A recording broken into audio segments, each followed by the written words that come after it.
ನಮಸ್ಕಾರ ರೀಪ ಎಲ್ಲರಿಗೂ. ಕರ್ನಾಟಕ ರಾಜ್ಯದ ಅಲ್ಪಸಂಖ್ಯಾತ ಜನ ಈಗ ಜಾಗೃತಗೊಳ್ಳಬೇಕು. ಶೈಕ್ಷಣಿಕವಾಗಿ, ಸಂಘಟನೆಗಾಗಿ, ನಿಮ್ಮ ವಿದ್ಯಾಭ್ಯಾಸಕ್ಕಾಗಿ ಮತ್ತು ನಮ್ಮದೇ ಆದಂಥ ಒಂದು ಸ್ವಯಂ ಉದ್ಯೋಗಕ್ಕಾಗಿ ಇವತ್ತು ಜಾಗೃತಗೊಳ್ಳುವಂಥ ಪರಿಸ್ಥಿತಿ ಬಂದೈತಿ. ರಾಜಕೀಯವಾಗಿ, ಆರ್ಥಿಕವಾಗಿ, ಶೈಕ್ಷಣಿಕವಾಗಿ ಸಂಘಟಿತರಾಗಿ ಇವತ್ತು ಕರ್ನಾಟಕ ರಾಜ್ಯಾದ್ಯಂತ 30 ಶಾಸಕರು ನಮ್ಮ ಪ್ರತಿನಿಧಿಯಾಗಿ ವಿಧಾನಸೌಧ ಪ್ರವೇಶ ಮಾಡಬೇಕಲ್ರಿ. ಹಂಗಾದ್ರೆ ಸಂಘಟನೆ ಆಗೋದು ಯಾವಾಗ? ನಿಮಗೆ ನಾಯಕ ಯಾರು? ನಾಯಕ ಒಬ್ಬ ಬೇಕಿರಲ್ಲ ಡೋನಿ ಹೊಡ್ಯಕ್ಕೆ. ಆ ನಾಯಕನನ್ನು ಇನ್ನು ಹುಡುಕಾಡ್ಕೊತ ಹೋಗ್ಬೇಕು ನಾವು. ಅನೇಕ ನಮ್ಮ ಹಳೆಯ 25-30 ವರ್ಷಗಳಿಂದ ರಾಜ್ಯ ಮತ್ತು ಕೇಂದ್ರ ಸರ್ಕಾರದಲ್ಲಿ ಅತ್ಯುನ್ನತವಾದ ಹುದ್ದೆಗಳನ್ನು ಹೊಂದಿ ತಮ್ಮ ಸ್ವಾರ್ಥಕ್ಕಾಗಿ ಅಲ್ಪಸಂಖ್ಯಾತರನ್ನು ಬಳಸಿಕೊಂಡರೂ ವಿನಃ ಅವರಿಗೆ ಯಾವುದೇ ಸ್ವಾವಲಂಬನ ಬದುಕನ್ನು ತಂದು ಕೊಡಲಿಲ್ಲ. ಇದೇ 4% ಈಗ ರಿಸರ್ವೇಷನ್ ರದ್ದಾತು. ಅದಕ್ಕೆ ಮಾನ್ಯ ಸುಪ್ರೀಂ ಕೋರ್ಟ್ ತಡೆಯಾಜ್ಞೆ ಕೊಟ್ಟೈತಿ. ಸಾಚಾರ ಕಮಿಟಿ ಇವತ್ತು ಆಯೋಗ ಮಾಡಿದ್ದನ್ನು ಅದನ್ನು ಜಾರಿಗೊಳಿಸಬೇಕು. ಸಾಚಾರ ಕಮಿಟಿಯನ್ನು ಒಮ್ಮೆ ಹೋದ್ರಿ, ಕರ್ನಾಟಕ ರಾಜ್ಯದ ಅಲ್ಪಸಂಖ್ಯಾತರು ಅದರಲ್ಲೂ ಮುಸಲ್ಮಾನ ಬಾಂಧವರು ಸಾಚಾರ ಕಮಿಟಿಯ ಪ್ರತಿಯನ್ನು ತರಿಸಿ ಹೋದ್ರಿ, ನಿಮಗೆ ಕರಳ ಚೂರು ಅಂತೈತಿ. ಆ ಸಾಚಾರ ಕಮಿಟಿದಾಗ ನಮ್ಮ ಸ್ಥಿತಿಗತಿ ಏನೈತಿ, ನಮ್ಮ ಪರಿಸ್ಥಿತಿಗಳು ಏನದಾವ, ನಮ್ಮ ಆರ್ಥಿಕ ಸ್ಥಿತಿಯಿಂದ ಇರಾಕ ಸೂರಿಲ್ಲ, ಉಣ್ಣಾಕ ಊಟಿಲ್ಲ, ಹೊತ್ಕೊಳ್ಳೋಕೆ ಚಾದರಿಲ್ಲ. ಇಂಥ ಕೆಟ್ಟ ಪರಿಸ್ಥಿತಿಯಲ್ಲಿ ಇವತ್ತು ಇದೇ ಮುಸಲ್ಮಾನ ಬಾಂಧವರು ಇವತ್ತು ಬದುಕಾಕತ್ತಾರ. ಇವತ್ತು ನಾವು ರಾಜಕೀಯವಾಗಿ, ಶೈಕ್ಷಣಿಕವಾಗಿ, ಆರ್ಥಿಕವಾಗಿ ಸಬಲೀಕರಣಗೊಳ್ಳುವ ಸಲುವಾಗಿ ನಮಗೊಬ್ಬ ನಾಯಕ ಬೇಕಲ್ರಿ. ಇವತ್ತು 25-30 ವರ್ಷದಿಂದ ನಾನು ಪತ್ರಿಕೋದ್ಯಮದಲ್ಲಿ ಕೆಲಸ ಮಾಡುತ್ತಾ ಬಂದಿದ್ದು, ನಾನು ಅನೇಕ ಮುಸಲ್ಮಾನ ನಾಯಕರನ್ನು ಕಂಡು ಹಿಡಿದೆ. ಆದರೆ ಯಾರೂ ಮುಸ್ಲಿಂ ಸಮಾಜದ ಒಳಿತಿಗಾಗಿ, ಅವರ ಅಭಿವೃದ್ಧಿಗಾಗಿ ಯಾರೂ ಪುಕಾರಿ ಎಬಸಲಿಲ್ಲ. ಒಬ್ಬನೇ ಒಬ್ಬ ಪುಕಾರಿ ಎಬಸಾಕತಾನ. ದೇವತೆ ಕಳಿಸಿಕೊಟ್ಟಾನ ಕರ್ನಾಟಕ ರಾಜ್ಯದ ವಸತಿ ಮಂತ್ರಿ.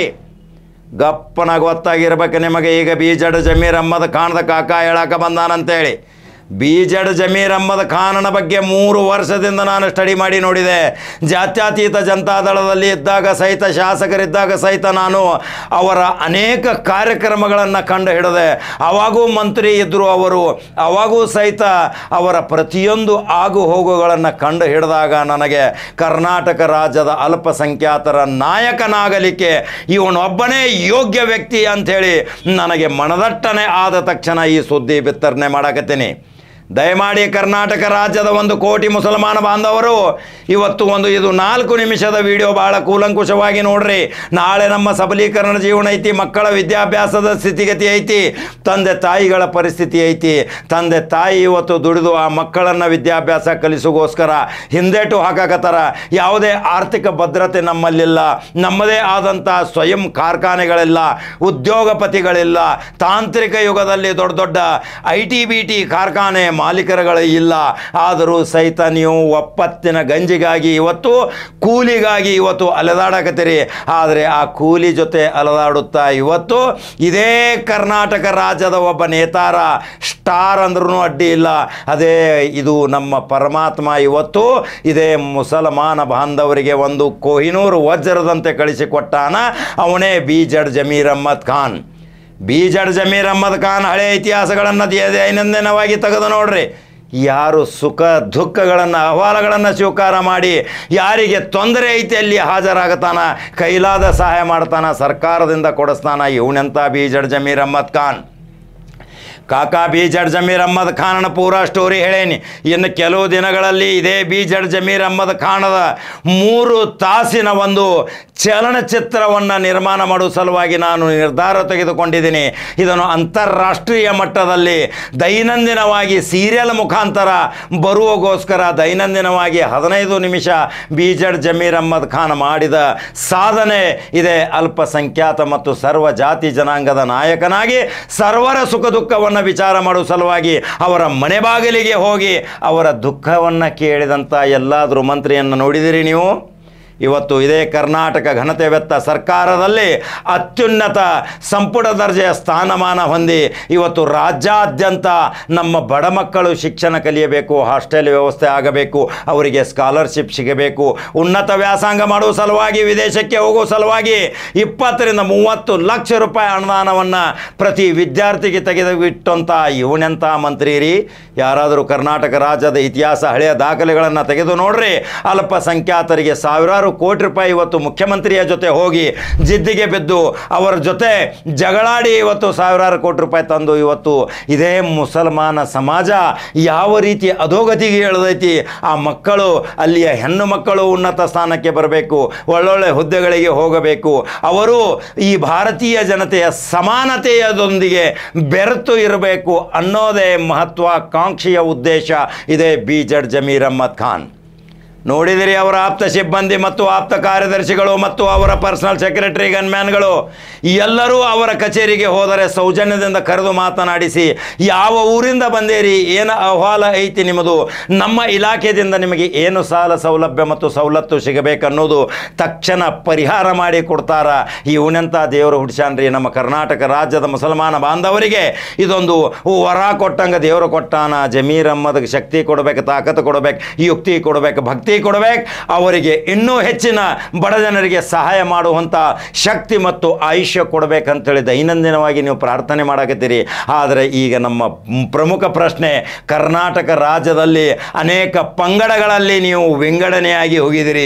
ನಿಮ್ಮ ಪಂಗಡಗಳು, ವಿಂಗಡಣೆಗಳು ನಿಮ್ಮ ಮನೆಗೆ ಸೀಮಿತ ಇರಲಿ, ಆದರೆ ಸಮರೋಪಾದಿಯಲ್ಲಿ ಒಂದಾಗುವ ಕಾಲ ಬಂದೈತಿ.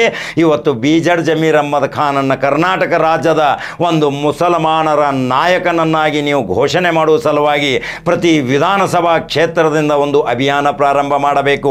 ಪ್ರತಿ ವಿಧಾನಸಭಾ ಕ್ಷೇತ್ರದಿಂದ ಬುದ್ಧಿವಂತರು, ಬುದ್ಧಿಜೀವಿಗಳು, ಅಲ್ಲಿ ಕಾನೂನು ಪದವೀಧರದಿರಿ, ಪತ್ರಕರ್ತರದಿರಿ, ಹಿತಚಿಂತಕರದಿರಿ, ಸಾಹಿತಿಗಳದಿರಿ, ಅನೇಕ ಹಿರಿಯ ರಿಟೈರ್ಡ್ ಆಫೀಸರ್ಗಳದಿರಿ, ಎಲ್ಲರೂ ಕೂಡಿ ಇವತ್ತು ನಮ್ಮದು ಶಿಕ್ಷಣ ಮತ್ತು ಹೋರಾಟ ನಮ್ಮದೇ ಆದಂಥ ಒಂದು ವೇದಿಕೆಯನ್ನು ನಿರ್ಮಾಣ ಮಾಡಿಕೊಂಡು ಯಾವುದೇ ಜಾತಿ ವಿಜಾತಿ ಮಾಡದೆ, ಯಾವುದೇ ಜಾತಿ ವಿಜಾತಿಯ ಸಂಘರ್ಷ ಮಾಡದೆ, ಮತೀಯ ಭಾವನೆಗಳನ್ನು ಕೆರಳಿಸದೆ ನಮ್ಮ ಮಕ್ಕಳನ್ನು ಇವತ್ತು ವಿದ್ಯಾಭ್ಯಾಸಕ್ಕೆ ತಂದು ಈ ನಾಯಕನ ನೇತೃತ್ವದಲ್ಲಿ ಕರ್ನಾಟಕ ರಾಜ್ಯದಲ್ಲಿ ಒಂದು ಕ್ರಾಂತಿ ಮಾಡುವ ಸಲುವಾಗಿ ವಿಚಾರ ಮಾಡ್ತೀರಿ. ನೋಡಿದಿರಿ, ಎಷ್ಟೋ ಶಾಸಕರು ಸಹಿತ ಈ ಬಿ.ಜಡ್ ಜಮೀರ್ ಅಹ್ಮದ್ ಖಾನನ ಕಾಲಿಗೆ ಬಿದ್ದು ನಮಸ್ಕಾರ ಮಾಡ್ತಾರೆ. ಆ ದೃಶ್ಯ ಹಾಕಾಕತ್ತೇನೆ. ಒಬ್ಬ 2 ಕಾಲು ಕೈ ಇಲ್ಲದ ವ್ಯಕ್ತಿ ಆ ಜಮೀರ್ ಅಹ್ಮದ್ ಖಾನನ ಹತ್ತಿರ ಹೋದಾಗ ಅವನಿಗೆ ಆರ್ಥಿಕ ಸಹಾಯ ಸ್ವಂತ ಕೊಟ್ಟಿದ್ದು ಉದಾಹರಣೆಗಳು ಅನೇಕ ಬಾರಿ ಹೇಳಿದ್ದೀನಿ. ಆದರೂ ಒಂದೊಂದು ದೃಶ್ಯಗಳನ್ನು ಭಾಳ ಕುತೂಹಲದಿಂದ ನೀವು ನೋಡ್ತೀರಿ. ಆ ದೃಶ್ಯಗಳನ್ನು ಹಾಕಾಕತ್ತೀನಿ, ಇವತ್ತು ನೋಡ್ರಿ. ರಾಜ್ಯಾದ್ಯಂತ ಇವತ್ತು ಬೀದರ್ದಿಂದ ಚಾಮರಾಜನಗರವರೆಗೆ ಪ್ರತಿ 224 ಕ್ಷೇತ್ರದಲ್ಲಿ 25 ರಿಂದ 30, 40, 50, 60, 70, 90 ಸಾವಿರ ಸಹಿತ ಒಂದೊಂದು ಕ್ಷೇತ್ರದಲ್ಲಿ ಮುಸಲ್ಮಾನ ಮತದಾರರಿದ್ದೀರಿ. ನೀವು ಈಗ ಜಾಗೃತ ಆಗಬೇಕು. ರಾಜಕೀಯವಾಗಿ, ಆರ್ಥಿಕವಾಗಿ, ಶೈಕ್ಷಣಿಕವಾಗಿ 3 ಉದ್ದೇಶಗಳನ್ನು ಮಾತ್ರ ಇಟ್ಕೊಡ್ರಿ.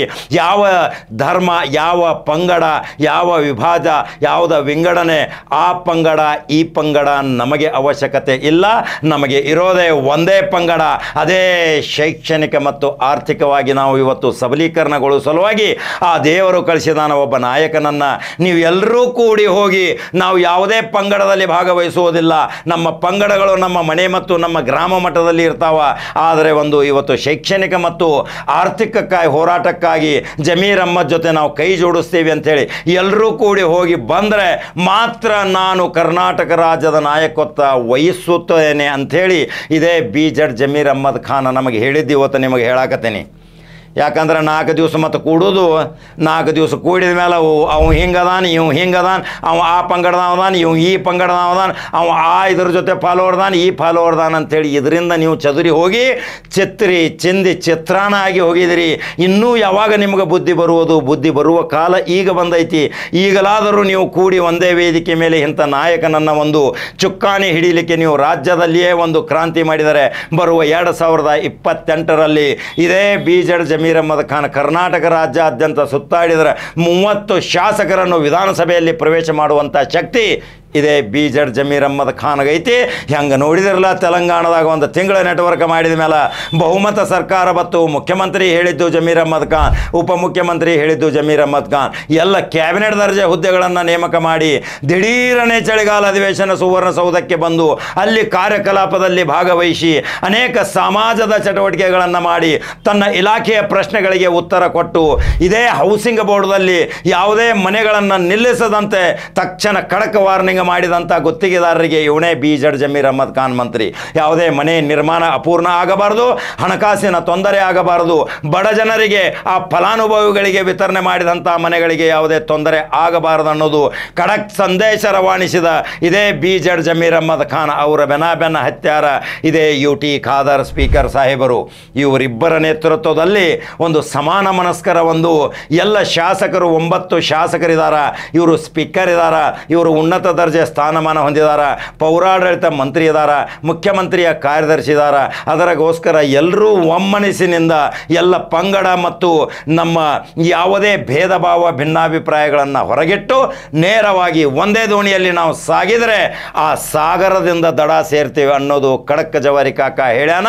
ಈ ಬೀಜಡ್ ಜಮೀರ್ ಅಹ್ಮದನ ಆಯುಷ್ಯ ಮತ್ತು ಶಕ್ತಿ ವೃದ್ಧಿಗೋಸ್ಕರ ಪ್ರತಿಯೊಂದು ನೀವು ಮನೆಗಳಲ್ಲಿ ಇವತ್ತು ಯುವಕ ಯುವತಿಯರು ನಿಮಗೆ ಇದೇ ತಮ್ಮ ಇಲಾಖೆಯಿಂದ ಸ್ಕಾಲರ್ಶಿಪ್ಪು, ಸಹಾಯಧನ, ಲೋನ್ ಫೆಸಿಲಿಟೀಸು, ಅನೇಕ ವಿದೇಶಕ್ಕೆ ಹೋಗುವ ಸಲುವಾಗಿ ಸಾಲ ಸೌಲಭ್ಯದಂಥ ಎಷ್ಟೋ ಅನುಕೂಲಗಳನ್ನು ಮಾಡಿಕೊಟ್ಟಂಥ ಬೀಜಡ್ ಜಮೀರ್ ಅಹ್ಮದ್ ಖಾನ್ ಸಲುವಾಗಿ ಪ್ರಾರ್ಥನೆ ಮಾಡ್ತೀರಿ.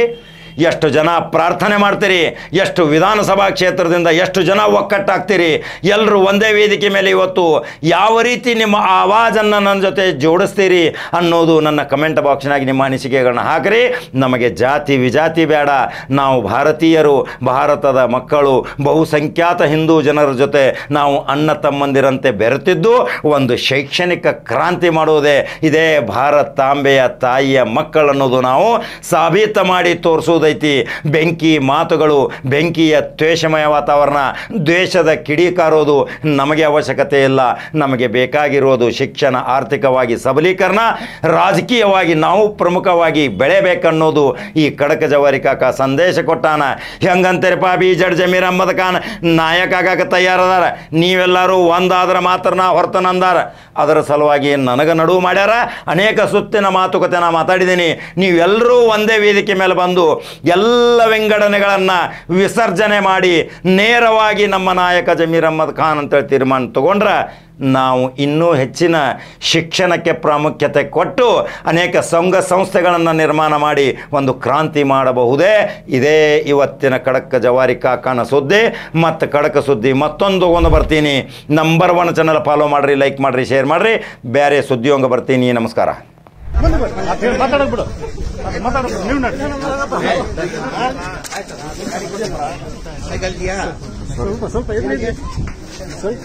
ಏನಕ್ಕೆ ಬಂದಿಲ್ಲ? ಅಲ್ಲಿ ಕಡೆ ಓಡಾಡಿ ಮಾಡೋದು ಅವ್ನು ಜನ ಮಕ್ಕಳು ನಿಮಗೆ ಬಿಡುತ್ತೆ ಸರ್. ಒಬ್ರು ಅಟೆಂಡ್ ಆಗಿ ಕಟ್ಟೋದು. ಹೌದಾ? ನೀವೇನು ಮಾಡ್ತೀರಾ? ಏನಿಲ್ಲ ಸರ್, ಬಿಡಿಯವ್ರಿ ಎಷ್ಟಾಗ್ತದೆ? ಏನಾಗ್ತದೆ ಸರ್, ಮೂವ್ಮೆಂಟ್ ಇಲ್ಲ, ಏನಿಲ್ಲ. ಮೂವ್ಮೆಂಟ್ ಅಂದರೆ ಕೆಲಸ ರೊಕ್ಕ ನನಗೆ ವ್ಯಾಪಾರ ಮಾಡೋದು. ಈಗ ಎಷ್ಟಾಗ್ತದೆ? ಈಗ ಎಷ್ಟಾಗ್ತದೆ? 100 ರೂಪಾಯಿ 150 ರೂಪಾಯಿ ಸಿಗ್ತದೆ ಸರ್ ದಿನ. ಬಂಡವಾಳ ಎಷ್ಟಿದೆ? ಏನು ಬಂಡವಾಳ ಸರ್? ಅದು ನೋಡಿದ್ರೆ ಎಷ್ಟಿದೆ ಬಂಡವಾಳ? ಏನಿಲ್ಲ ಸರ್.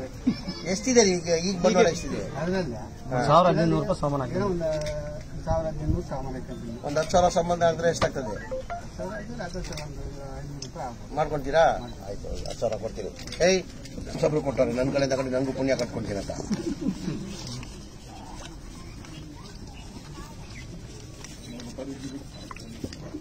ಬಂಡವಾಳ ಹಾಕೋ. ಗಾಡಿ ಅಪ್ಲೈ ಮಾಡಿಲ್ವಾ? ಸಂಬಳ ಬರ್ತೈತೆ. ಗಾಡಿಗೆ ವಯಸ್ಸಾಗೈತೆ, 50 ವರ್ಷ ಇದೆ. ಮಗನ್ ಮಾಡ್ಕೊ, ಮಗನಿಗೆ ಕಾಲಿಲ್ಲ. ಮಗನಿಗೆ ಅಪ್ಲಿಕೇಶನ್ ಹಾಕಿದ್ರು ಸರ್, ಬರ್ಲಿಲ್ಲ. ಕೂಡ ಅದು ಅಪ್ಲಿಕೇಶನ್ ಎಲ್ಲಿದೆ? ಅವ್ನು ಅಲ್ಲೇ ಸರ್, ಅಲ್ಲಿ